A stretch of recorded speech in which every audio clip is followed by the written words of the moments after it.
Hey, Doug, how you doing? I'm good, Joe. How are you doing? I'm doing all right. So, hey, everybody, it's Joe, the 3D printing professor, and this is my friend Dreamsvoid.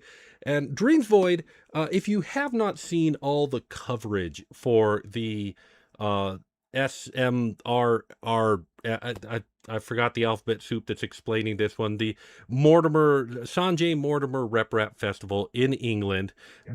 Doug was there with his Printerblock 3D printers, which you can see in the background, as well as several tubs of Printerblock. Doug is the official Printerblock ambassador to the world, which thank heavens, because doggone it, I am not doing it well enough. 3D Matic Vince is in the chat and says, hello, 8. I don't know 8, but okay. Who is eight, and why are we saying hello to all of them? You know, that's all right. 3DP UK Tech Channel says, hey. So we got a couple of people already who jumped into our emergency live stream. Doug, how you doing? How give me a report of the Sanjay Mortimer Rep Rap Festival. How'd that go for you? It was ridiculous Yeah. in the best sense of the word ridiculous. So it was the first full weekend of March, which in the UK was the Mother's Day weekend, so the 7th and 8th. Took place in Manchester, at the Manchester Metropolitan University's Dalton building.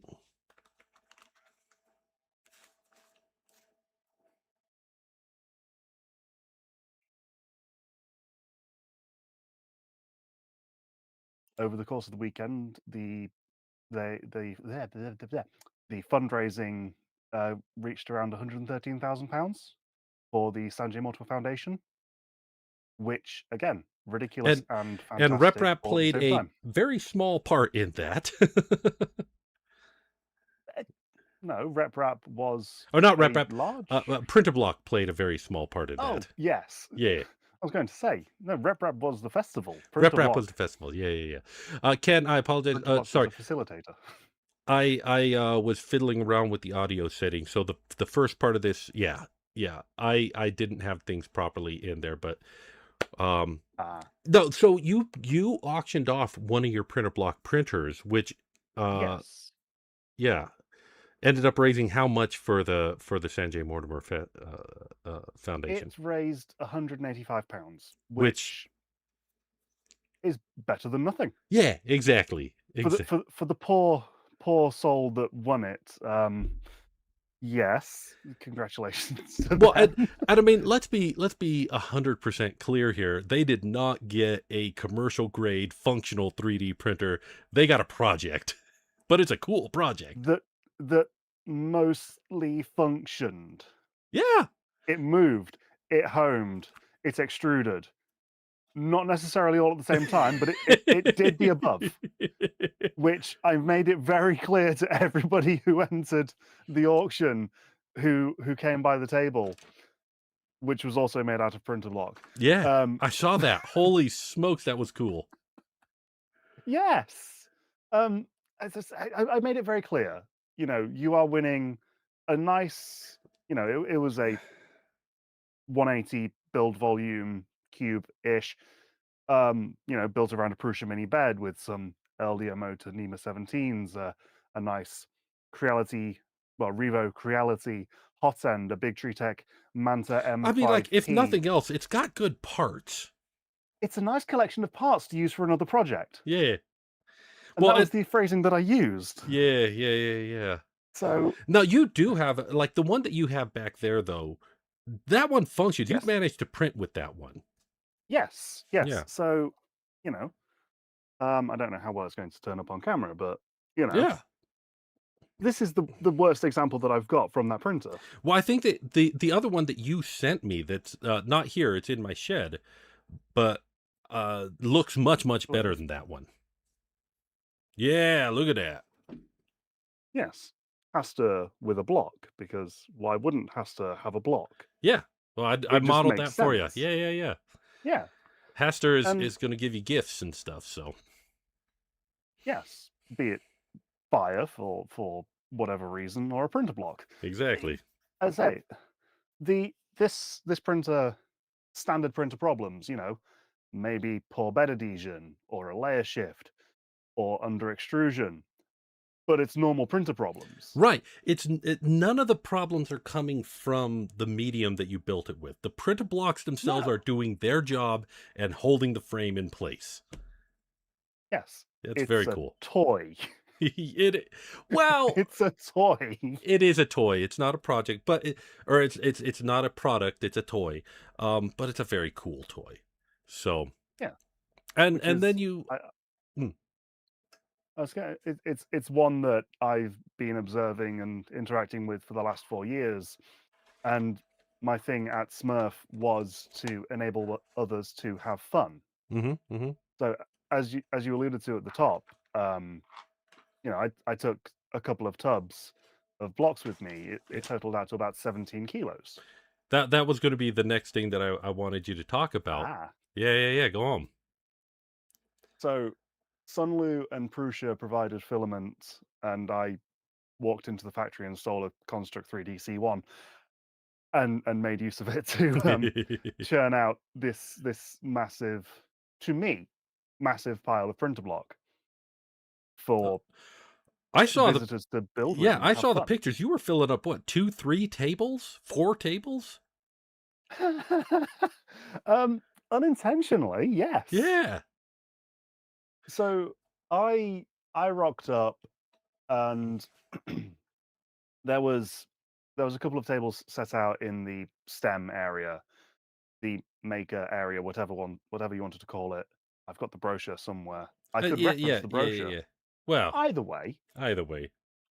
it was the STEM area. Mhm. So I rocked up on for setup and saw a nice set of 3 tables, and I asked ever so nicely and politely, "Can I hijack one of them?" Because I didn't want the blocks to be on the floor. Right.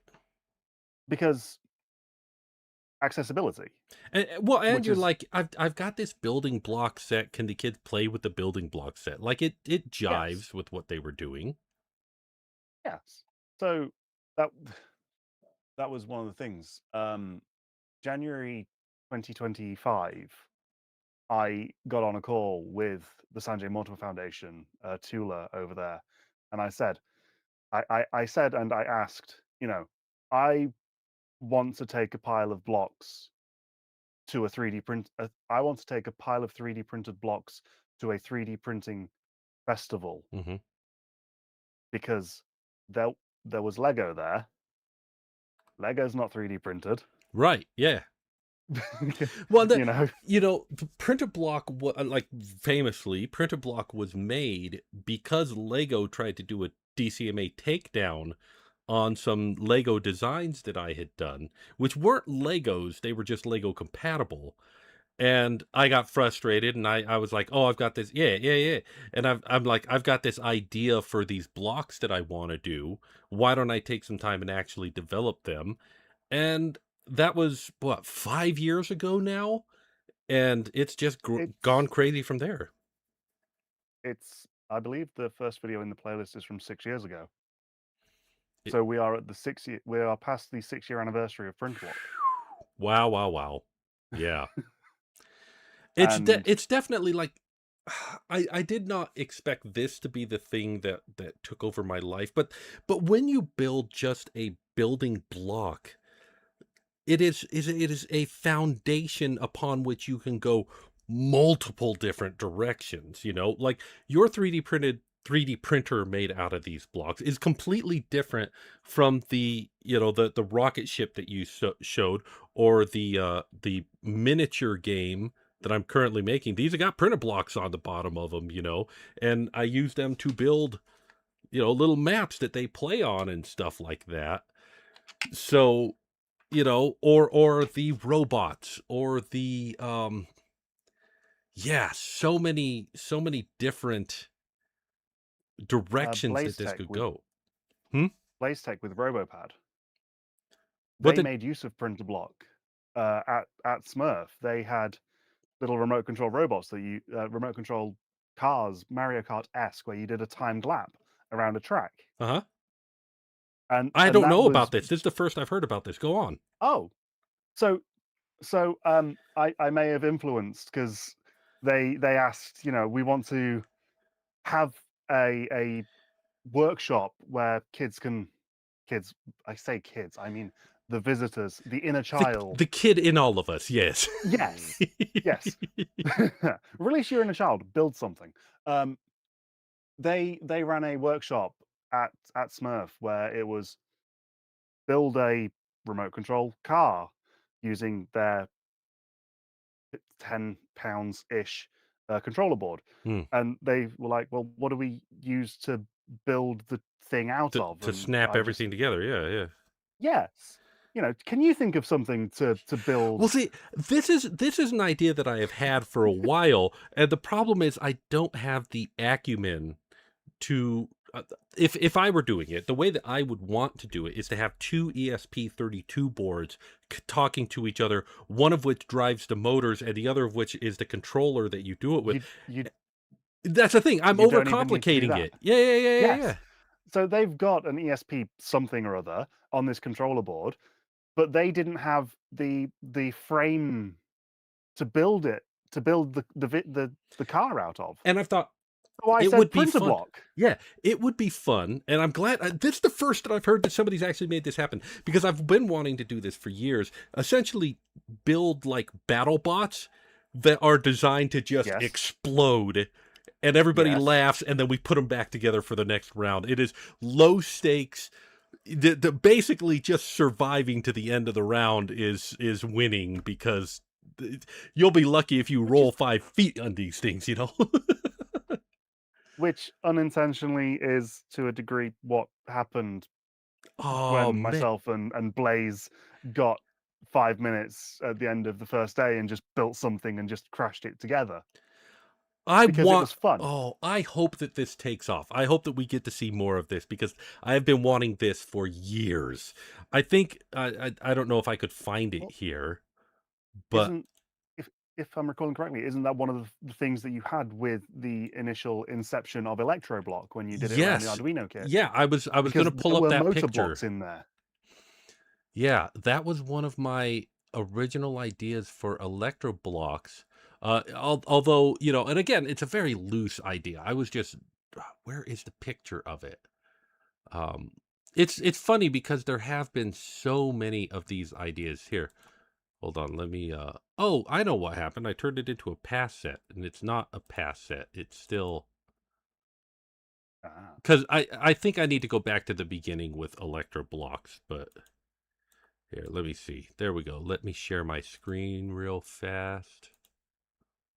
Um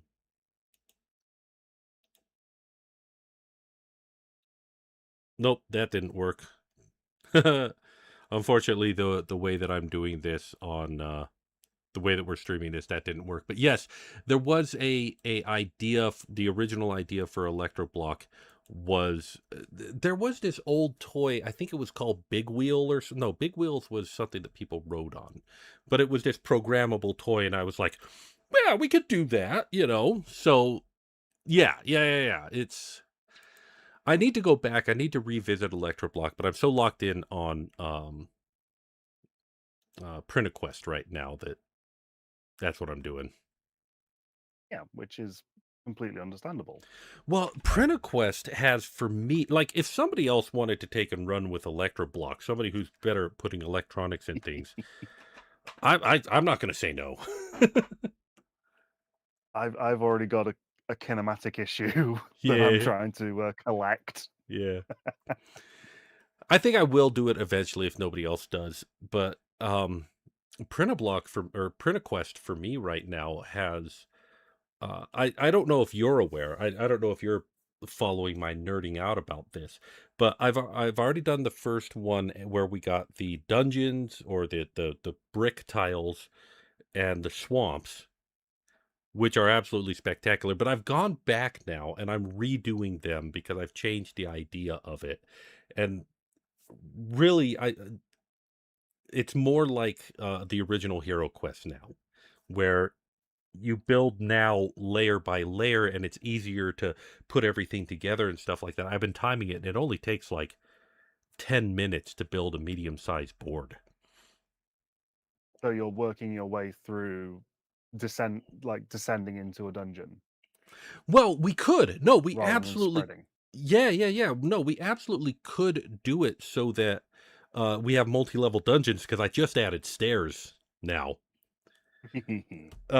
What I want to do with Printequest eventually, and this is what I'm working on right now, but lately I've been focused on um brain shutting down, rebooting. Oh, I just realized I can really easily just pop open the window. You can't see it, but everybody else saw the PrintABlok thing because that's the way I'm doing my stream right now. This is such a kludge of a stream right now. Well, we did plan this with 5 minutes. Yeah, yeah. This is absolutely well, You know, but realistically, this is 5 minutes of let's do something. let's do Okay. something. Hold on, let's see if I can pull it up here. No, for some reason it's not coming up. I'm trying to open up my my Blender, and it's probably going to pop up in a second and just interrupt the stream. But yeah, I've changed the way that you build the maps, and I'm redesigning all of the dungeons. But I think it would be a lot of fun if Patreon members could get a different adventure every month. That just here's another map that you can build. Here's the list of materials that you need to do it, and here's the rules for building it or playing it and stuff like that. And that way I can play with multi-level dungeons and going up and down and stuff like that, playing with the stairs. And I do want to do like a tower adventure where every layer of the tower, and the what could be fun about that is if it's just an arena, then when you escape and go down the stairs, you don't have to have a second one. You can just go, and then we go down the stairs to the next arena and start the next level where the monsters get harder or something, One moment. You carry on a second. Just, Well, just give me a second. I could see you thinking, man. I could see the gears turning, but I had no idea what you're. Hey, here it is. So there's about 72 centimeters of vertical dungeon we could go with. Oh my goodness, what is this? Oh, is that your chair leg? Is that your table leg? Yeah, yeah, yeah. These are the table legs. Yeah. So there is like 720. I did know it off the top of my head. It's about 72 centimeters of vertical dungeon height we could go with. Yeah, yeah, and make it so that the table leg is a dungeon adventure that they could play up and down. Yes. Hold on. Just the front of the table. Let me see the cross section of that. What dimensions we lay it down so I can see the end of it. I want to see the end of it. Oh, so sorry, these are two legs that are stuck together. All right. And so we've got 1, 2, 3, 4, 5, 6 by. It's 6 by. Is it 6 by 4 on the top? So you've got. It's a 3 by a 6 6. Oh, it's 6 by 6.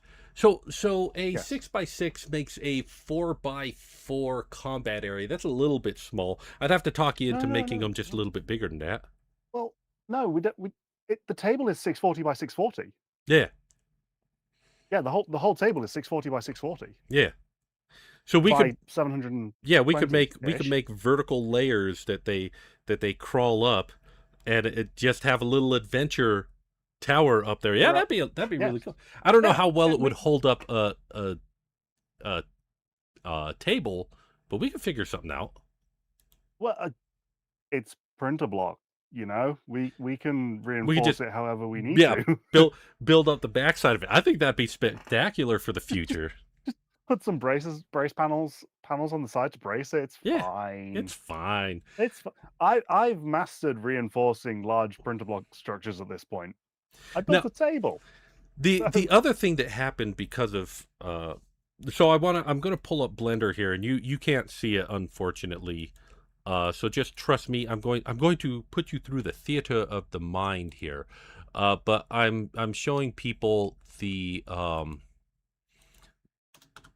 way that it's laid out right now. Whoops, that's terrible. Sorry. I'm playing with the settings in real time. So you start by laying out half blocks that kind of create the base of it. And then you take the floor tiles that are just, again, little half blocks, but with connectors on the bottom of them, and snap them into that base. And then you also put the doors on there. And then you fill out the rest with kind of like full-size block walls, but they've got a half block underneath them. So they're kind of block and a half walls. My blender has froze up for a second. 24 millimeters tall. 24 millimeters tall. Yep. That's the math on it. And it feels wrong having to go to odd dimensions, but sometimes you need to. Yeah, exactly. And the thing about those half size, or well, they're full blocks and a half. There's enough. They look like walls, but there's enough room to get your fingers in there so that you can play with them. But if you really want it to look good, you add on to that some 2-high blocks that you could potentially put some crenellations on top if you wanted to. And that has windows and walls, and I could eventually in the future add torches and things like that to add decorative elements. And then you end up with a whole dungeon that you can play with. But because it's done in layers like this, it is, one, extremely easy to convey the build process, and 2, extremely easy to follow the build process. And so it's really quick to go, oh, okay, this is what we're building, this is the map layout, we'll just lay out the floors and then we'll fill in the walls around it. I think that it's going to be super easy for people to make their own dungeons and stuff like that using this new method. Yes. So I'm working on rolling that out. But another thing that Printerblock has done that I don't know if you're even aware of, but while I was writing the rules, these characters that I had made, I initially intended them to be just like absolutely generic adventure paradigms. You know, we've got the little wizard, and the knight's not in here, but you know, we got the. Oh, there is a knight in here. Hold on. There she is. So there's our knight and our wizard and, you know, stuff like that. But the problem was I could not help myself from writing a story for them. And so I ended up filling out the manual with just way too much flavor text. And I was like, this is way too much flavor text. I need to take this out. This is a story that's been bopping around my head for 25 years. I could grab a book off the shelf here where I've been doing sketches for this story for 25 years. And I said, you know, maybe I should just write the story. So 32,000 words later, I have written the first PrintABlok story down. And I need to eventually, I need to work on the swamps. And I have plotted out 6 books for this series. So, which now that raises the question: how does this then link to Chibi Malls? So, or does it not link to Chibi Malls anymore? This does not link to Chibi Malls. I'm not attempting, because this is a fantasy environment. You know, it could be. It could slot in history, but I'm not being stringent about trying to make that work. So okay. No, although arguably it's far enough detached that it would not be impossible to say, you know, Catherine is the great-great-grandfather of some character in Chibi Malls or something like that. You know, it's there's always. I mean, have you seen the Pixar theory? Have you seen the DreamWorks theory? There's always some way to link them together if you're crazy enough. Because I'm just remembering a half conversation where the characters within the Chibi Mall world were tied to the hero characters yes, and they were able to act through the battle mecha somehow. Yeah, there is a connection between those stories, but the connection is they are independent but connected. But it's one of those things that, well, for instance, there is a character, and I haven't gone back to Chibi Malls. I need to go back to Chibi Malls and spend some time doing it, but right now, I'm all PrintABlok on all the time, PrintQuest all on the on time. on Chibi Malls. 3D Jake, Coffee from 3D Jake, he printed out a bunch of the base set of On the Farm, Hmm. and there was Rose, and I can't remember the cow or the pig's names, Yeah, yeah. but he'd printed those out in full color. So for the smaller makers that were too small to have a handful of printer block, Oh, they got the Chibi they Malls. had chibi molds that they could take home. Oh, that's And lovely. where is it? So there was one individual who I got their maker chip, Yeah, and all right. you know, Nice. yeah, this child, I think she was like 4. I'm probably wrong, but she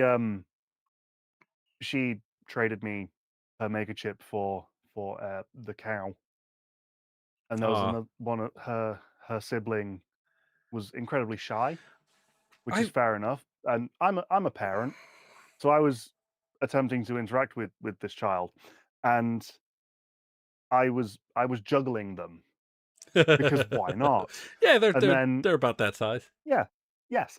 So then I handed one out at the same time that the child's mother was also holding out a biscuit, and she was reaching for the biscuit, and then suddenly grabbed the cow and put it in her mouth. And I'm like, oh no, oh no, this is horrific. Fortunately, chibi malls are not small enough to be a swallowing hazard. Exactly. Yeah. They were the right size where it was all good. Yeah. So here's the connection. So this is how the connection comes through. So this character right here, it's probably not going to want to focus on him, but he's kind of got like a Master Chief helmet on him. There it goes. It's focusing a little Yep. bit. Well, except it also kind of looks like a duck. And so Yes. he grew up in the Chibi Mall's nursery as a duck persona, and that translated to when he grew up, his hero persona is a little bit duck-like. Nice. Now the other thing is the other characters in here. So we've also got the uh I'm glad I've got these guys sitting right here, but we've also got the cyber barbarians. And they were not grown up in the Chibi Mall's nursery. They grew up outside. So, it's like the stories are linked, but not strongly. And it's not important that they're linked. They exist independently. Um, So Printerquest is allowed to exist in its own. but if we wanted to Yes. have some link to it at some point, it probably wouldn't be too hard to put together. Well, Uh, that's where you just where you invite the community to make a map that's just farm themed. yeah. Well, Yeah. or the other possibility is that uh PrintQuest actually exists within the same virtual environment that Cheaper Malls exists in, because that would explain why we have a fantasy world with magic and stuff like that. I don't know. Or maybe we just had a fantasy world with magic. Let's not overthink it. Or Chibi Malls exists inside of the world of Printerquest. Oh, well, okay, so there was a story that I had. See, you guys are getting a crack into Sorry. the crazy head of mine. One of the chapters of Chibi Malls, because I had a story for Chibi Malls that spanned all the different worlds that I wanted to do, and one of the chapters had them playing a D&D like adventure game. So, yeah. Now, my original plan was that it would be a chibi version of this. And my original plan for PrintQuest was to make chibi characters, but I put it out to a vote, and the community said, no, don't do that. Make them look good. Listen, I don't I regret. was torn. I was torn. Yeah, I think a lot I of people didn't were. because oh, it would have just been great. But at the same time, I mean, I get to do this cool little robot character, which has been bopping around in my head for a very long time, and I'm very, very happy with this That's still automaton. so cool. Yeah, Still so cool. and the thing is, like Print-A-Block, Printequest is just a medium, a palette that you could use to tell your own stories and do your own things with eventually.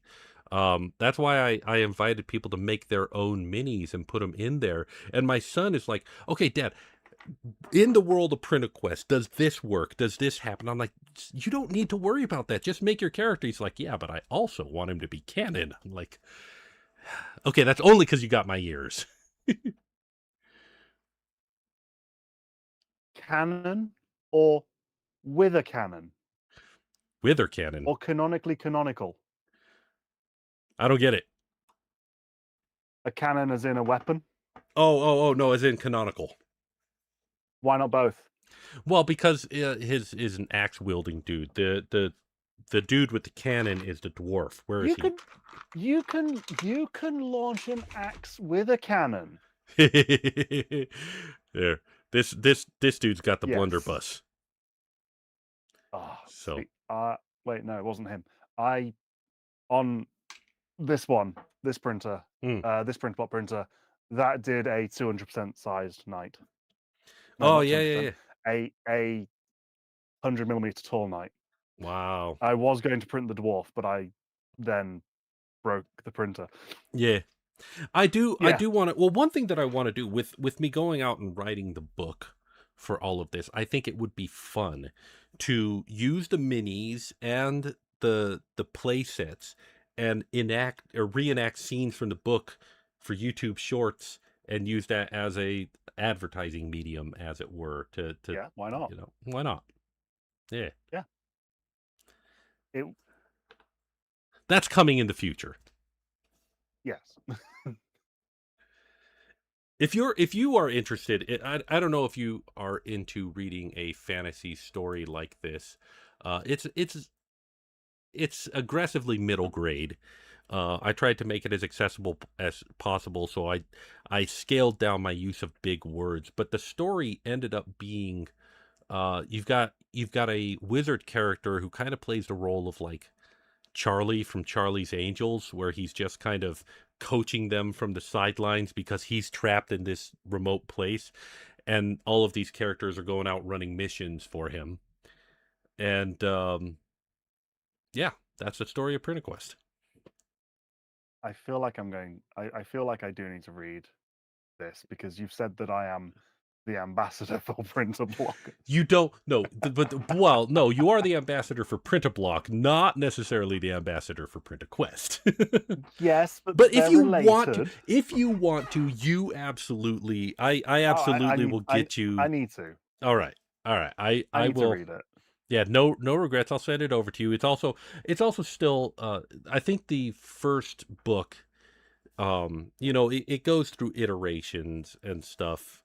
I think that several chapters of it are pretty much where they are going to be, but I'm still reading through it and editing it and stuff like that. And I've actually I've sent this out to publishing agents because I'm like, why not see if maybe it can be published to the bigger audience.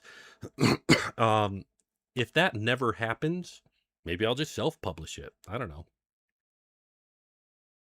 Why not? But why not?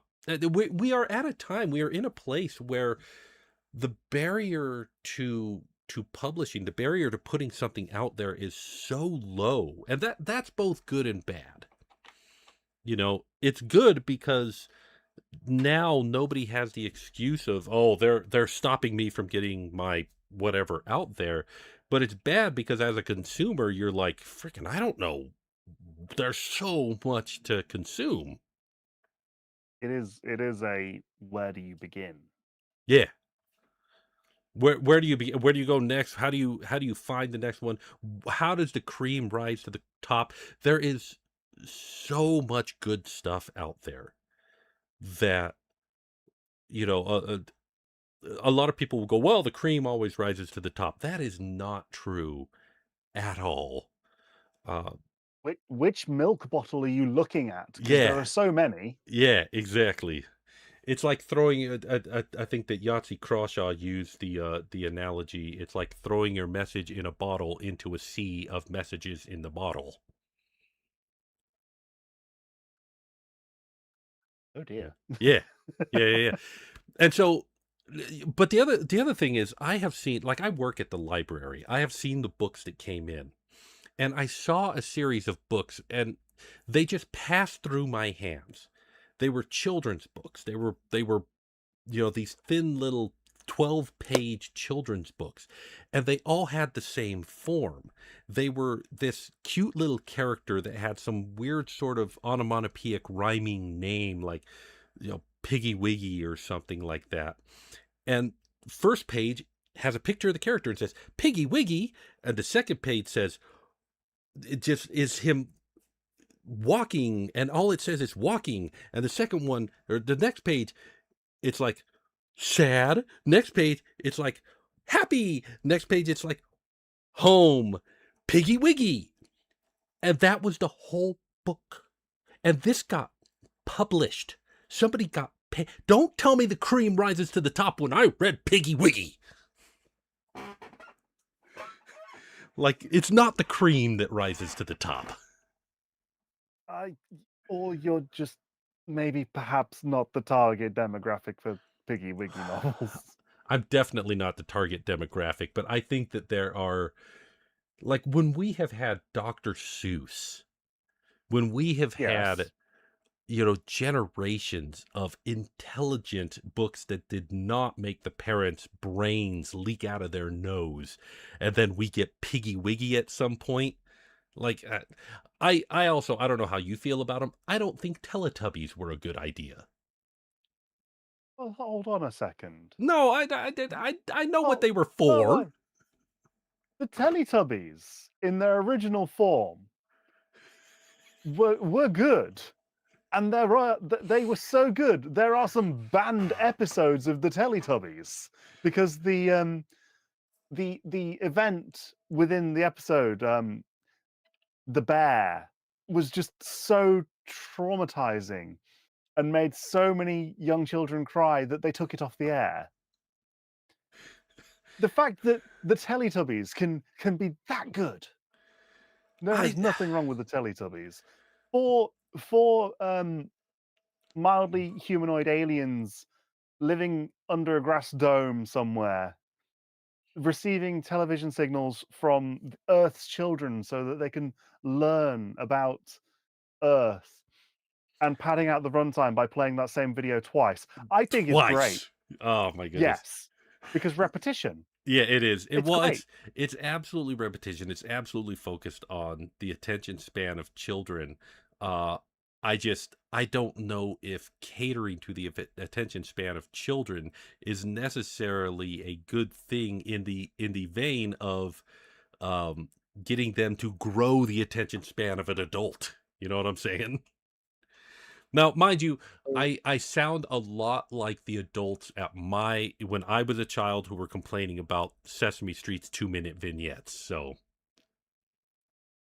So I have a preference for Sesame Street, for Teletubbies, over more recent child's entertainment that exists. like SpongeBob or Well, SpongeBob has got a use case for something. I'm referencing more the Coco Melon type, oh yes, that is, where that is allegedly designed to be bright, vibrant, bouncy, constant movement. yeah. Anyway, that's Yeah, I know, I'm with you on that. I'm with you. One thing we can yes. both agree on, screw Coco Melon, But bright, vibrant colors is the method that I use to get people to look at the table. So But I think yeah, that it's important to pair the things that get people's attention with something that will enable them to learn and grow and take it to the next step. One thing about, and I'm glad you brought this back around. One thing about PrintABlok is that, and you know, maybe this is because Legos have the same strength, is that while they do sometimes look like a child's toy, it's a toy that can grow with you. It's Yes. a toy that can construct with you, I guess.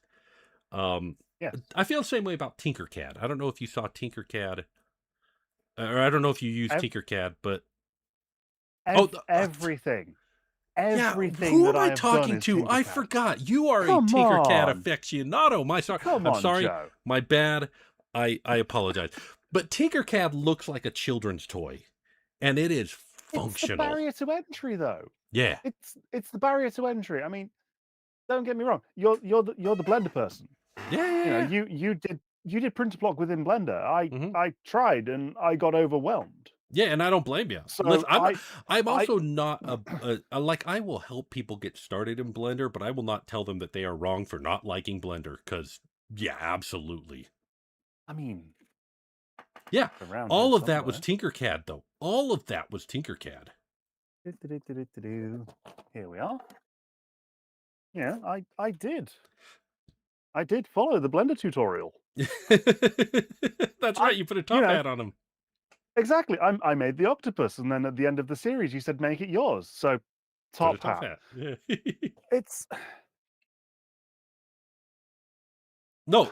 I I tried to print. I tried to make my own custom blocks within Blender, and I got overwhelmed. Mhm. I also tried Fusion, and I got terrified. And then Tinkercad. And Tinkercad is comprehensible, and it looks good, and it doesn't overwhelm you. Yeah. Listen, I Exactly. I am not going to tell you that you're wrong for doing it the way that you did, because I think that you are absolutely right for, and I'm excited. You'll notice that the tutorial where I showed how to make Exactly. this lion character, I was showing people Tinkercad, because Yes. you know, that's really the lowest common denominator for 3D modeling. Although I did just do a video today where I was playing with an AI modeling tool. But before you, it's not, and the whole thrust of this video, I'm editing it right now, but the whole thrust of this video is that the term AI doesn't always and necessarily mean generative AI that was stolen from copyrighted information. AI could just be a neural net that nobody programmed, and we don't know how it works, but it does generate the models that we want from it. And as long as did you see the recent video by Corridor Digital where they made Corridor Key, I've not seen the video. I've seen the thumbnail for it? glimpses of the Yeah. product.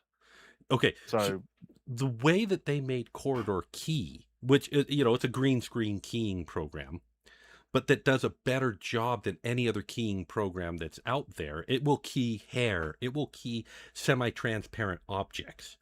And the way that they did it was they programmed a neural net, but they could not go out and get green screen information from the internet in general, because they needed to control both the inputs and the outputs.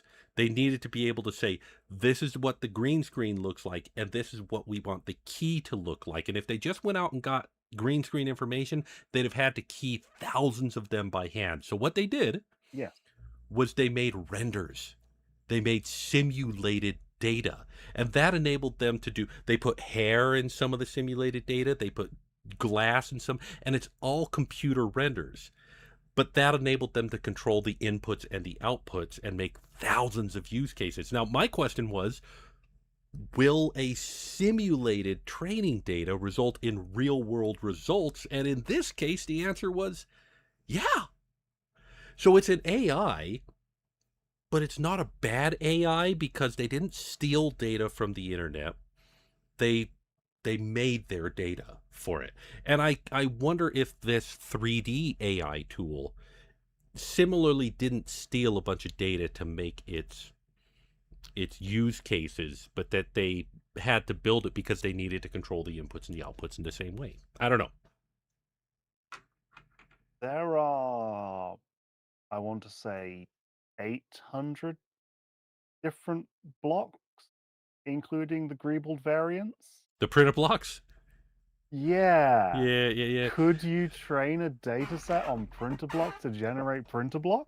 Well, the problem with that is this particular model generation generates a point cloud and then meshes the model to the point cloud. So it ends up, one, exceptionally dense, and two, not exactly precise. I tried to use it as a scanning app. I took some pictures of an object with a reference object that I could use for scale, and it's still, it like the corners were bent.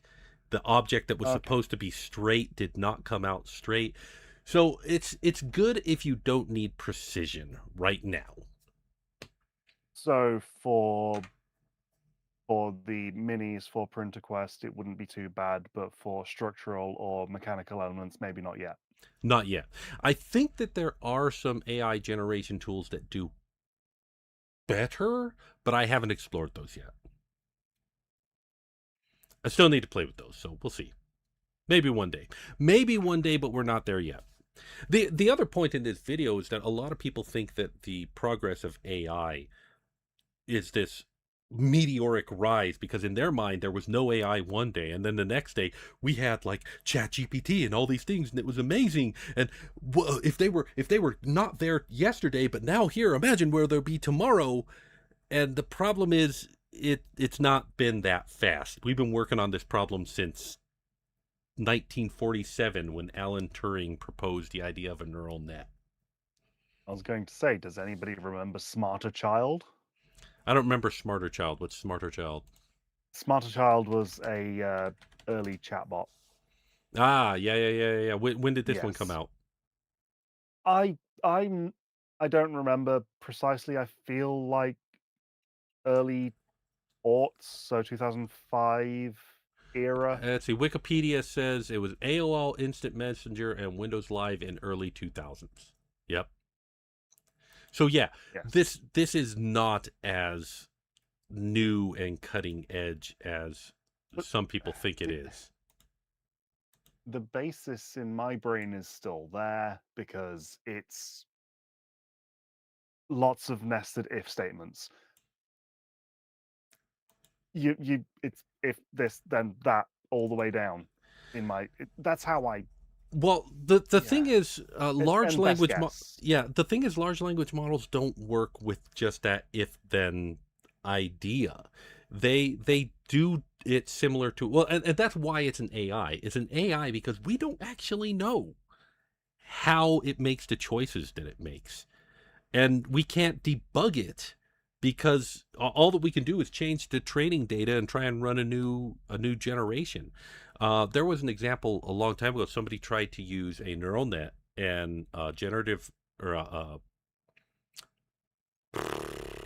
genetic algorithms was the idea to program the neural net. And what they wanted to do was they wanted to program it so that it could look at a picture and tell you, is it a dog or is it a wolf? Okay, because this is something that people can't do very well. So they said, maybe we'll train the neural net. And the neural net was, when they ran their training data through it and then tested it in real tests, it did better than people. But this was early enough that they could pick apart the neural net. And what they found was that the computer was not looking at the dog, but was looking at the background. If it saw snow, it was a wolf. If it saw not snow, it was a dog. And that was correct more often than people. So it was using the context clues to get it right. And the thing is, people look at the context clues and go, you're trying to trick me. You're trying to trick me. You're not going to get me on that. Oh, that was a wolf. Whereas the computer program just naively went with the context clues and was correct more often. but that's the thing. We don't know how AI comes to the conclusions that it comes to, and we can't debug it. And so if there's some weird edge case where the robot that we've trained to walk and talk all of a sudden flips out, does a backflip, and snaps somebody's neck, all that we could do is go, well, let's get some better training data so it doesn't do that again, you know? Oh, what? The, What? there's a sentence in the head of related bit that's related to the bit. Oh, I was quoting Ryan George there, yes. With the So- backflip, snap somebody's neck, yes. No, I was going for the group of soldiers that were told to train a thing that would recognize people moving towards it. And then they all, once they'd finished collecting the data, they all just moved in completely different ways. Yes. Yes. They confused I remember this one as well. They confused the AI by just changing the data set. And yes, exactly. Yes. Yeah. This is why I don't trust AI, and it frustrates me when people unironically online tell me, "Are you telling me that AI could be wrong?" It is all the time. Are they trying to say that people can't be wrong, though? Well, I mean, okay, you bring up a point, but the point is not that people can't be right or wrong. It's that people trust the AI because it talks authoritatively, and they think that that is the same as being right, and it's ridiculous. But let's bring it back to print. Let's bring it back to PrintABlok. I have a question for you. Obviously, I'm locked in with Prinquest right now. I want to. Yes. I want to finish working on. And the slowest part of it right now is doing the Blender renders, putting the maps together, and like documentation is the slowest process of it right now. If it were me, I'd be on the fourth set already. But I got to slow down, and I got to make sure that people can keep up with me with good documentation.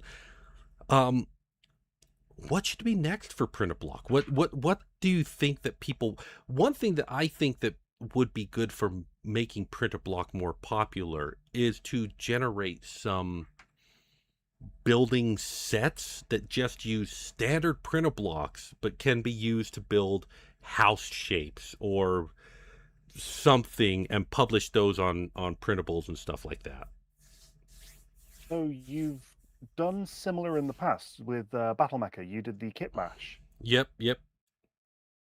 Which I can't remember the reception on that, but I remember seeing several that came through. Yeah, the problem with... Or are you thinking more generic? Well, the problem with those kit bashing, they were received well, but because they were a paid model, people were hesitant to get into them. And so I'm thinking, could we take it a step back and get people into PrintABloks with the generic free PrintABloks, and what would we do with those? Now, I do want to come back to the kit bashing, because at some point, I want to like make a series of these sets that come with like a comic book, like old toys in the 90s and 2000s used to do. They had a comic book page, and so you'd get a comic book page explaining the story of this character, and then you'd have a kit that you'd build and stuff like that. That is a project that is probably going to be the next project that I do after Prinquest. But I'm wondering, can we take it a step further? Can we take a step back and do a free PrintABlok thing? I don't know. I put StoraBlocks out there, and people still prefer. Unfortunately. Yeah. I like the StoraBlocks. I think they're great. They are. They are. It's almost like I left space intentionally to put drawers into the table out of StoraBlok. I'm not sure. The drawers worked as very well. I want to go back and revisit and make better drawers. But just the bins, just having a bin for your stuff that you could just bung together however you want, is to me useful. So, in terms of getting people to make stuff, the approach that I had at SMURF, the just pour it out on a table, let people have fun. Like I had that opportunity there, and my local library, once I go back to them, I don't foresee them having an issue with me turning up once a month and pouring out a load of blocks on the table and letting visitors What just have fun. what pieces do people gravitate to the most? Is there a particular set or type that people gravitate to most? They seemed the T-Rex heads seemed popular. The shark heads seemed popular, All right, fair enough. unsurprisingly, because they were Yeah, recognizable. yeah. But then, oh, do I have some to hand? Yes, I do. The when the Ziploc bag opens, the connector pullers that I did, Yeah, yeah, yeah. people were people were using those as elements in their build. Okay. The, somebody took a octagonal pivot block Hmm. and just put a load of connectors around the outside and made a windmill. Oh, And some yeah. other people did it with like the hexagonals and made flowers. Wow. And they were using those as windmill blades and petals and like I didn't think of that. No, that's not what that thing was But made this for. no, it was made because I kept misplacing my pliers. I So find the print a bag of connector pullers and just I'm curious how those connector pullers are going to work, though. I think you're going to need to redesign them because I just did the half and half tighter block. And the tighter yes. side connectors are harder to get into. So, I haven't printed any 102T connectors. So well, I'm going to drop on my Discord the half tighter connectors that I just did. The connectors that are a regular H-type connector on one side and the tighter connectors.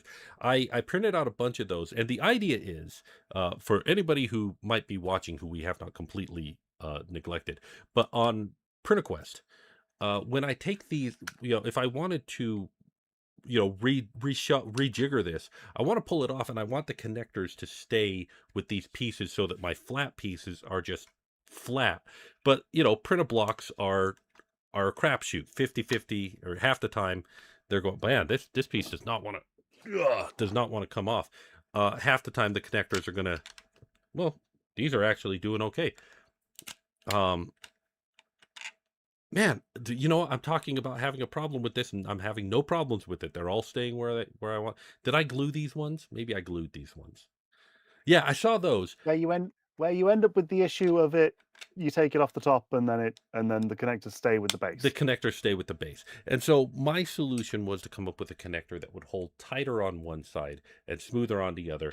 And I printed them out. I printed out a bunch of them in PETG, and I tested them out, and they they stay with the side that you want them to uh about four times out of or 3 times out of four times out of five, and then every once in a while they still fall to the other side, but four times out of five they work better, they work the way that I intended them to. So I'm gonna call that a success, and those are gonna be the new PrintABlok, oops, ugh, sorry about that, PrintABlok connectors.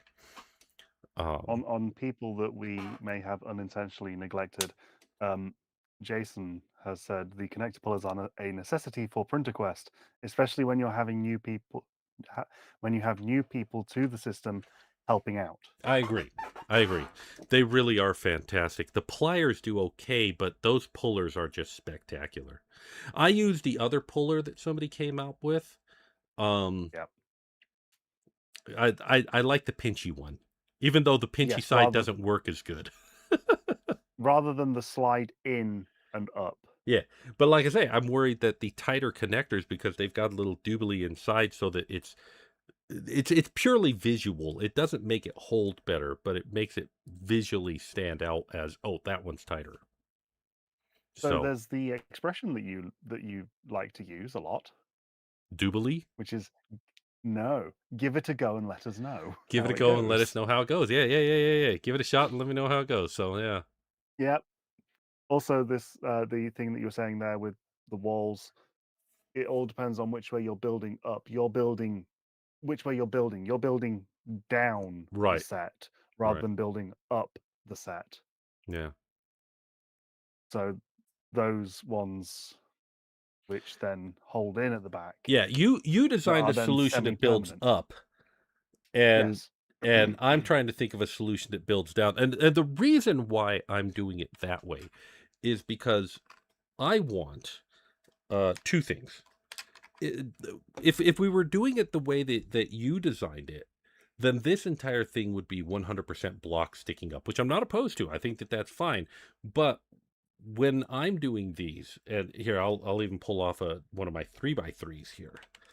You're not putting a connector on every hole. I'm not putting a connector on every hole. I'm putting a Mhm. two connectors per piece max. Yeah, I know that one.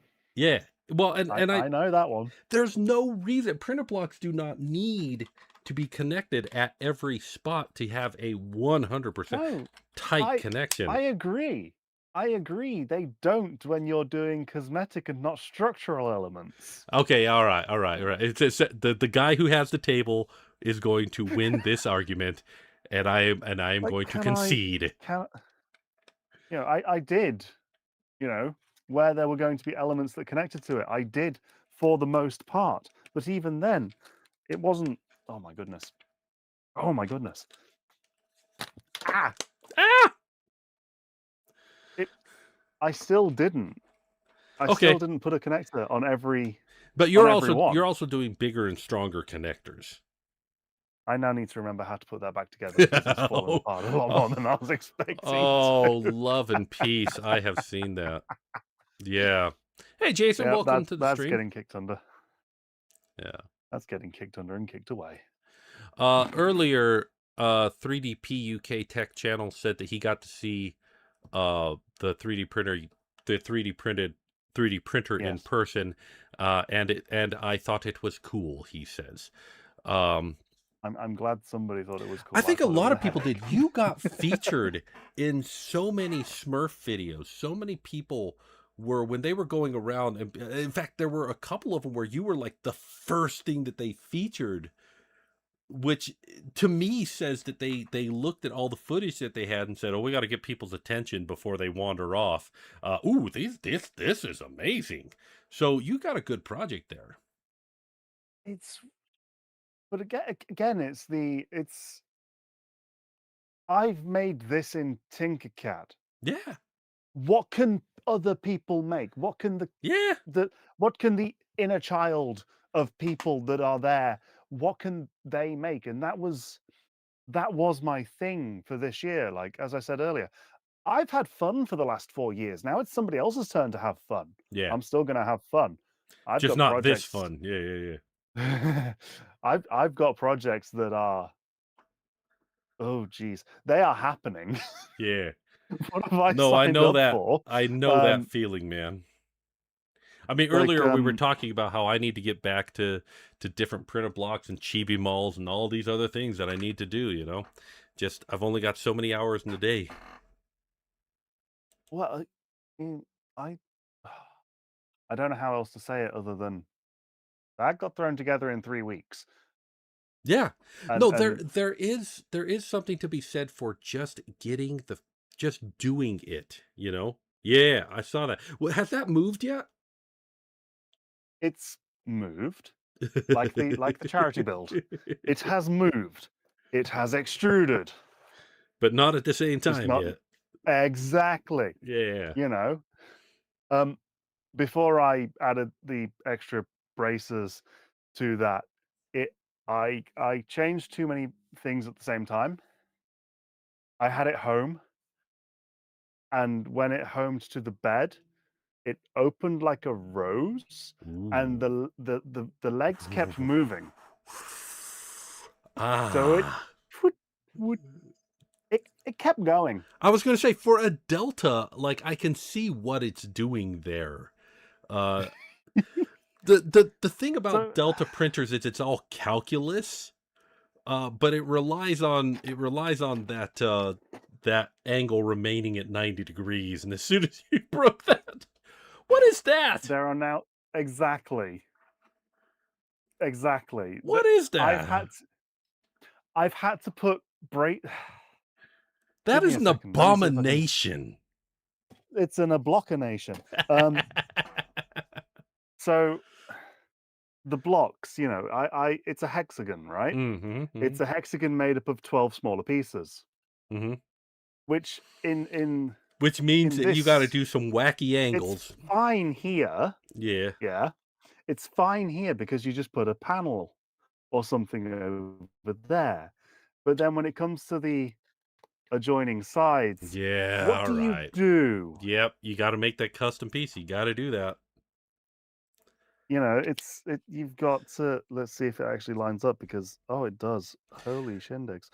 It does line up, kind of. It looks like Jason Wait, is also a huge fan of Tinkercad.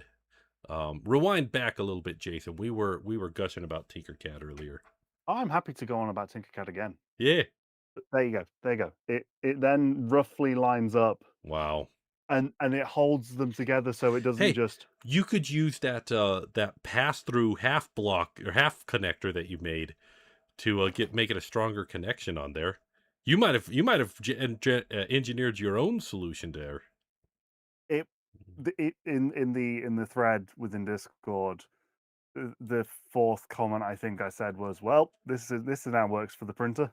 Uh-huh. So I guess I didn't get the it's context of that. yeah. So everything for the last four has been Tinkercad. The printers have all been Tinkercad. Tinkercad is spectacular. I won my first 3D printer. I got into 3D printing because of Tinkercad. Now, back then, Tinkercad was this brand new thing, and they were like, "Hey, we It want was to a promote different name Tinkercad." before Tinkercad. No, it was still Tinkercad. This was when it first became Tinkercad, Okay, so not whatever it was called before Tinkercad. not whatever it was called before Tinkercad. I've not been around that long, unfortunately. Although I still love the trivia of the whole reason I got a 3D printer was the 3D printer. Yeah. From No, from the word go. there was a okay, so I'm going to be let me see if I can. Nope, it's not here. They made back in this must have been 2008, 2009. uh Tinkercad had a challenge to make a chess set, and the winner was sponsored by MakerBot, and the winner would get a replicator too. And I had entered several different contests before this point and had lost all of them, but I didn't have a 3D printer, and this was the only way that I was going to get a 3D printer. um let me see if I can find my chess set, since I can't find any of the blogs about it. um Do 3D sculpt? 123D Sculpt was it Was an preceded. Autodesk, but it Yeah. wasn't Tinkercad. So you're right on this one. I'll Well, say that you are right on this one. there were definitely things that preceded Tinkercad, and there were probably things that inspired Tinkercad. And it's also entirely possible that there was a thing or three that fed into the code base On for it. on the tangent of web-based modeling, the people of Kiramoto, the slicer, Yes. have a modeling piece now. Oh, yeah, It's I it's I not saw this. Yeah, yeah, yeah.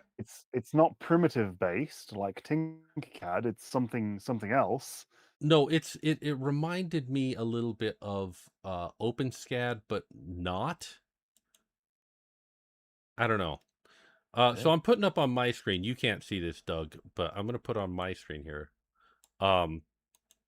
This, I called it Action Chess, but this is what won me a 3D printer, and it's still here on Thingiverse. But I wouldn't recommend you downloading This is this the one. chess set that This is the chess could set turn that into a Voltrons together into a robot. And yes. after I and this is what won me a 3D printer. This is what got me into it. Now, after I got a 3D printer, I was like, oh man, my design doesn't actually work in the real world. So I modified the design and I made what is now called the ChessBot Hero. And it works much better and you can print it out. I will say the tolerances for it were designed for old slicers, which meant that I don't know if it'll fit nowadays. I don't know how well it'll work nowadays, but you can give it a download and try it out. I've still got one of them somewhere. Oh, it's out in the shed. Down Perhaps I should slice it up and print it on the Printerblock printer. it might because it was designed for crappy 3D printers because that's what we had back in the day. Oh, oh. No. Okay, hold on. Oh god. The Replicator 2 was a good 3D printer, but its slicer was garbage. I don't know if you were aware of this, but slicers back in the day used to slice the shape of the line and then print on that line, meaning that they were going over the extrusion by half an extrusion width. And so everything was coming out a little bit too big. And so their solution was to fix the E-steps and shrink everything a little bit. But now your inner holes were also too small because they were over extruded and shrunk. It worked on the out because we were all calibrating on a cube and we didn't think about the inner holes. And so when I say 3D printers were garbage back then, what I mean is that we hadn't figured out 3D printing yet. So you take a Megabot replicator and feed it G-code of a modern slicer, and it'll be better. It will absolutely be better. In fact, it might even be faster than it was back then. Although, no, we got acceleration at some point. So there are several people within the community who have clipperized yes, original Megabots. I've still got my original Replicator 2. I can't get rid of this thing. Not like I can't get rid of it, but I don't want to get rid of this thing. I love this thing so much. There's reasons why I've still got my original Ender 3. Yeah. You know, do I have faster printers now? Yeah. Yes. Yes, I do. But does it still work? Yes. Oh, that's the thing. My Replicator 2 has not been fired up in years. I don't know if it still works. It might, but I've got so many other printers that work better that I don't have any I'm just keeping it as a museum piece. Now I kind of want to challenge you to bring it back to life for just I have been challenging myself to do that and I just haven't gotten to it because I've got too many other things that I'm working on. I know you've got a lot of other things that you're working on, but you could do a retrospective on slicers. Yeah. Yeah, And that'd be that a good video. I feel like that is something that would fit your wheelhouse. I could be wrong on that. Yeah, no, Like, I mean that's not. just I mean, like I was there for it. Man, I don't know if I want to go back. Have you ever gone back and watched the TV shows that you enjoyed as a kid? yes. And were they good? The cartoons, yes. Oh The man, you and I live watched different action, not so cartoons. much. What live action did you watch that broke you a little bit? So it broke me that much that I actually can't remember what it was called. It was just I'm sure it was something in Britain that we don't have in America. it was more the childish humor that no longer fit to my brain. Oh, yeah. Yes. I mean, I'm all for a good fart joke, but 15 fart jokes in 30 seconds? For me, I went back and watched the original Transformers G1 cartoons. And the first one was really, really good. And then the second one, they went to stock still poses in their mouth going for, several minutes. Or the original He-Man, or the original Thundercats. Like, I put up with so much stuff as a kid that nowadays I'm like, this is just not good. My standards have changed, and so I feel that way about slicers. I feel like if I went back to what was the old stock slicer that we used way back in the day? It didn't even have a 3D preview. You would scrub up through the layers and watch it draw. That it had no 3D in it. You could load 3D files, but you know, when it did the slice preview where it was in 2D and you could see it layer by layer as it went up the thing. I think it was I Skyneforge. Skyneforge. Hold on. So while you're looking at that, Yep, that's the name of it. Ken Skyneforge slicer. said that they have an old IBM laptop with a butterfly keyboard that hasn't been fired up in years, and they don't want to get rid of it. And yes, Oh I man. I also have technology that I don't want to get rid of. I will say I have recently gone back through with Windows 11 making so much e-waste. I've been trying to see how I can repurpose some of these computers, and some of them I'm loading Linux on, but one of them, the computer, what's that? E-waste. Thank you, Windows 11. Yeah, well, load Linux on it. Um, I have. Jason I have. says the original G1 Transformers is rough going back, but Beast Wars holds up well, even though the CGI is really old. I loved the Beast Wars cartoon. Did you ever watch the Beast Wars cartoon? No, but if I am correct, Beast Wars is the same studio that made Reboot, or yeah, reboot or whatever it's called. yeah, yeah. And they got around the reason it's so good is because of the hardware limitations at the time, and Hmm. they were able to develop the characters. Yeah. Well, the reason it was good is, yeah, it had spectacular writing. The effects were not spectacular, but the writing was amazing. Also, the thing that I loved about it was the models that they had. They got a hold of the toys and they built them into when they transformed. You could follow along with your toy and watch them transform. They were very cool.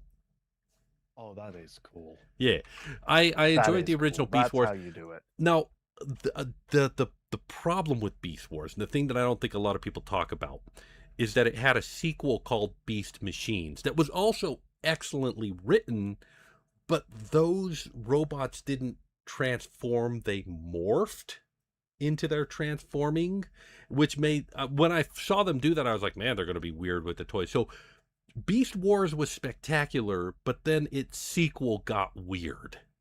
I still watched it. I still enjoyed it, but it's weird to me that it's got this appendage to it that nobody talks about because it just got weird. Um, let's see. Oh, so did you ever see the little Simon robot in the background of some of my videos? Is this the Simon that Joshua Taylor did? Yeah, that's the one. A little while Yes. back, he fell off the chair and he Yep. broke. And I've been trying to figure out what to do with him. Well, Windows 10 or Windows 11 comes along, and now that computer is obsolete. But Josh had loaded it up with all these classic arcade and excuse me, and console games. And I don't want to lose all of that. So what I did is I took it off the internet. So it's going to be completely Yes. standalone, and I'm building an arcade cabinet for him. And I have these old arcade buttons and arcade joysticks that I've never done anything with. So Simon's going to live again as a bar top arcade game. And it's all You e-waste recycling. Nobody's going to be like, I'm not going to be able to post these files and go, here, build your own, because you don't have the garbage that I've been sitting around that I'm throwing into this so project.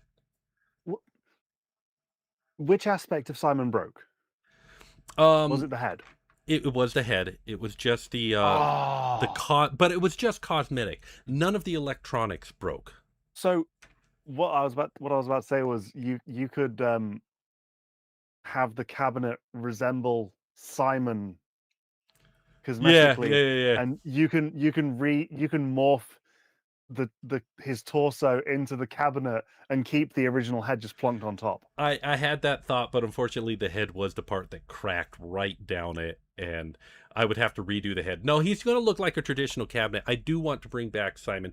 The screen that Josh put into this, it's a 640 by 480 screen or something like that. But I think I'm going to reuse it for the next version of Simon because it's lightweight, um, and it looks good. So it's not 640 by 4. Nobody would use 640 by 480 these days. I think it's 720. So I do need to print a Simon, well, but I also I've got the old one. I've got him sitting over here, but I've got the little posable Simon toy. yes, but I mean a large scale Simon to be within the table. Well, Josh is working on a new Simon, and with it, he's figuring out the bill of materials so that you can put a mini Yep. computer in him and all that stuff. So that project will be, I think, together soon. My problem is I want to rebuild him with servos in the arms and use there's a Blender plugin called Marionette that you build your model in Blender and then move it around and it puppets the servos following along with what you do. And I want to do that. I think it would be fun to have Simon hosting his own videos. Simon Says. Oh, oh, Oh, I've already thought about this, man. oh. So I've just gone down the route of, well, how are you going to control all of this? Well, we've all got printer hardware lying around. We could just reuse a mainboard and send G code. Yeah, yeah, yeah. That's basically the idea. Yeah, That'd be let's see. horrible. Jason says we got some older Windows 10 machines donated to us, and I'm thinking about installing Bactera, a Linus OX that's just game emulation on them. I support this. I support this Uh, 100%. Batacera, yeah, I don't. that's a good one. I do want to install Linux on a couple of my older machines. I haven't done it yet. I want to run a Minecraft server for my kids and my family. Have my neighbors and stuff. But I just don't know which version of Linux I should start looking at, and I just haven't taken it. I am too busy with Printaquest right now. Um, any and anything, so long as you know what you're signing up for in terms of having to maintain it. Well, and that's the thing I don't know yet, but Yes. I'll figure it out. Um, yes. I have. I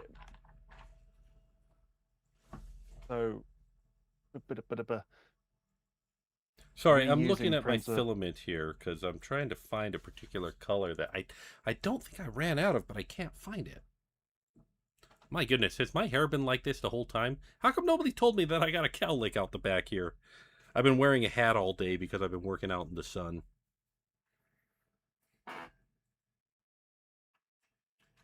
Sorry, sorry. This is. Uh, No. I think we've been going on long enough because my brain is starting to wander. Well, I mean, this whole thing has been tangents on tangents. I know it's wonderful. It's been great. It's great. That's what this whole Yeah. thing was for. Did I show you this yet? Is that reversed for you? Boy, that's reversed for No, everybody. that is the correct way around for me. Okay, well it's reversed on everybody else's screen. But I did this by changing colors at layers. Oh, something that silly people such as me tend to do a lot of. Yep. Layer change. It's a great way to do multicolor with any 3D printer. Exactly. And you can go, Oh, I haven't seen that one. That is pretty. how many layers would you like? No, I think it's bold of you to have put the gray below. I would have put the gray above. So the gray is the screws and the blue is the equivalent of Loctite. Mm-hmm. Loctite is above the screw. Well, sure, sure. Okay, yeah, but I would have put the yellow Also, on a lower layer of. I was taking into consideration the amount of what filament I was using I had. Ah, ha, ha, ha. I didn't have too much of the green that is the LEDs on the eyes, on the Yeah, eye so you didn't stalks. want a whole bunch of that underneath there. Exactly. Yeah. It turned out fantastic though. Until you angled it, I couldn't tell. Yeah, that is spectacular. I should make a tutorial about how to do that. How do you do that in Tinkercad though, right? Do you bring in an SVG? Yes. Okay. So that was a commission that I gave to somebody, and they created the screw bug.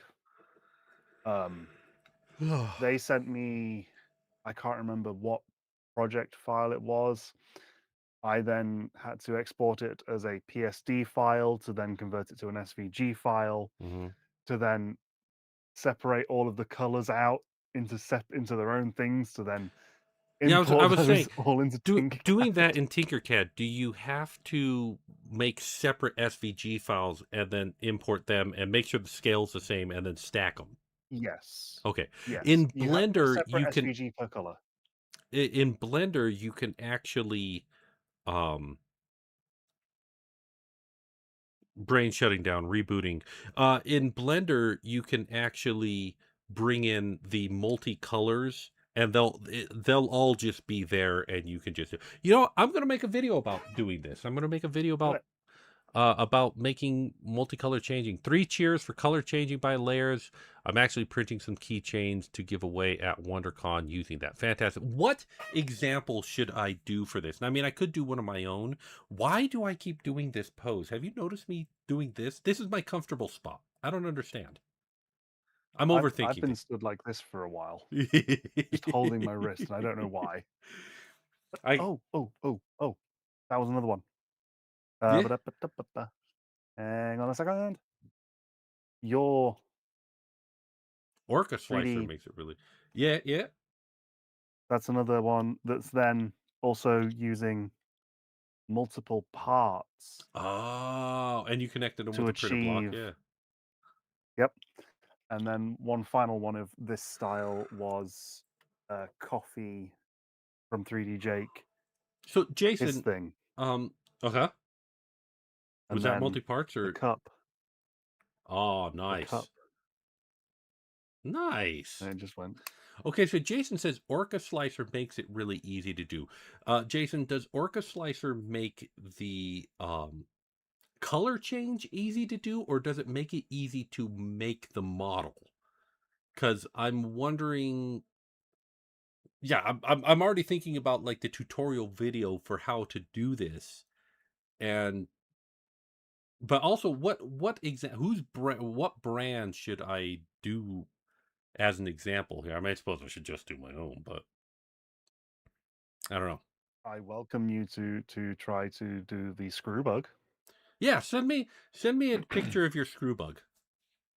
Send me a PNG, JPG. I don't care, whatever. I shall send you the character sheet because I have a character sheet. Ah, I went that route. yeah. I had a full character sheet made. I just need to go back to that artist and ask them if they would be willing to do a few more Well, renditions of. but if you can just give me that Oh yes. image in a PNG or JPG, because I think most people are going to start with. Oh yeah. I a while ago recommended to people that if you want to make money in 3D printing, do something local. Find yourself a local team or a local whatever, and do that. And this method would be a great way to express that. I just need an example to do it with. So yeah, yeah, yeah, yeah, yeah, yeah. Well, Color change. it is getting to be about time for me to head on out. We got something going on tonight, but um Doug, is there anything else that we need to talk about before we call this good? Yeah, Orca Slicer makes the color change easy. So, yeah, yeah, it does. And anything based on Orca Slicer or Prusa Slicer made that easy to do. Actually, it's been easy to do. It was easy to do in Flash. Sorry, I'm trying to wrap it up, but I'm getting distracted. And that's part of the problem. Yeah. We are we are both a version of distraction that is personified. Yeah. In terms of things that I have going on, as I alluded to earlier, collecting kinematics of printers to Printerblockify, there is every intent to get a Prusa Mini printer blocked. I heard about this project. Tell me about it. Yes, exactly what it sounds like. Rebuild a Prusa Mini out of Printerblock and see if I can keep it so stock that I can just use the original firmware. Recycle somebody else's bill of materials and kit,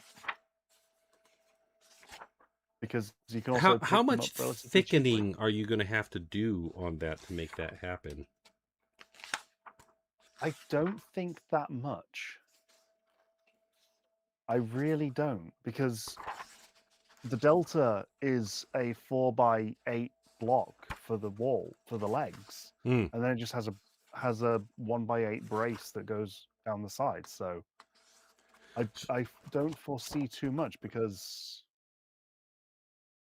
the Prusa Mini has big rods that I can make use of Hmm. for the additional support. Have you seen this book? 3D printing, designing 3D printers by I have Neil not. Rosenberg. I have not. It's a fantastic book. I'd send you my copy. Well, actually, the tariffs have gone away, so maybe I'll do that anyways. But it's got a couple of chapters about the different movement systems of 3D printers, and it has diagrams for Core XY or Cartesian systems, HBots and stuff like that. And then they've got this really cool uh, Scara printer example. I've always thought one of these printers would be a hoot. That's also on the list. Yeah.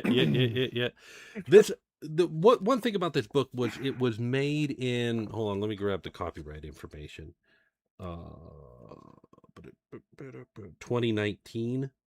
Um and it is very of its time. It's amazing Yeah. how fast and how much 3D printers have moved, but it's still good foundational knowledge. And I think that this is Oh about yes. the level that you're working at, honestly. So I may put this in an envelope to you. I may send this to you. I think you'll get more out of it than I will. Scar is on the list. Polar is on the list. I saw somebody Yeah. doing a Scara 3D printer that was mounted on wheels. So the Z-axis was its wheels, and it was printing at an angle. Essentially, it was a belt printer, but instead of moving the bed, it moved the printer across a So table. there was a printer at SMURF 24 that printed its own Z axis as Ah, it was printing, yeah. and it ridiculous and locked together and all of that good stuff. If I can find the link, I will send you the link, I think I had because seen the video of this one, and it amazed me because essentially it needed to be able to print outside of its movement system, yep, or it's at least its z-axis, the z-axis of its movement system. It was definitely a mad genius who came up with this idea, yes, you know. yes. Anything else you got Yeah. going on?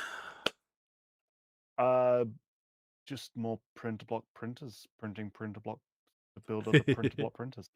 Douglas, It, where can people find you? You don't do a whole lot of blogging or YouTubing, do you? I'm trying to write things down so that I don't have to remember everything all the time. Yeah. I do have a website that is in need of my Smurf 26 stuff, which would be dreamsvoid.com. Okay. There is a channel that's Dreamsvoid, but on pretty much the social platforms, it is Dreamsvoid. Of yeah, Yeah. And of course, on my Discord at discord.3dpprofessor.com, you are relatively active there. So, which Yes, it's a relatively active channel. So, I did go AWOL, but I was very much overwhelmed with Smurf yeah, 26. I think getting ready for Smurf, but we've also got Josh there who he was the one who was like, "Hey, Doug's here and he's in this Yeah, video and he's in that video," and he was yeah. your biggest fanboy, man. It was awesome. It was it was also awesome when I got out to 3D Printopia, but that could be a story for another one. Oh, wait, when was this? That was September. Well, that was a while ago. Yeah, I remember that now. Yes. Yep. Well, shoot. Oh, wait. That was your trip to the United States, right? Yes. Well, no. We can't leave it here. Okay, you Oh, got. we can. Oh, But we can. freaking Doug. All right. It's audience retention. Yeah, no, You you're gotta absolutely. you bring them back. It's not just audience retention, though, Doug. It's not just. It's the fact that I haven't had a day off like this that I could do a video like this in so long, and I don't know when I'll have one next. No, we Well, will. we'll I find I out. have alternating Fridays, so we will have to catch up on an alternating Yeah. Friday. Because yeah, I don't think that we've gotten a video about your 3D print about your trip to America. I want to know. What you think of American culture. Did you get a burger? And I had Arby's. I'm sorry. No, I like Arby's. I really do like Arby's, but I do not hold that up as like good. I like it though. What did you Yeah. have? Did you have the beef and cheddar? I had the meats. I don't remember which meats, but I had the meats. You had the meats. Well, if we All right. ever get a chance, to get you out here to the Midwest, I'm taking you to In-N-Out. Okay. All right. Well, Doug, it's let's chat another time, but I gotta go. Okay. And so I think we're gonna wrap it up here. Um, guys, everybody who popped in on the chat today, thank you very much. Everybody who um is going to watch this afterwards. Sorry for just springing this on y'all, but it was literally like, hey, we should do this thing, and then we did. So, but It's the best way. it's the best way. Thank you all for watching, and I will see you next time. I'm going to end the stream here and catch you all later.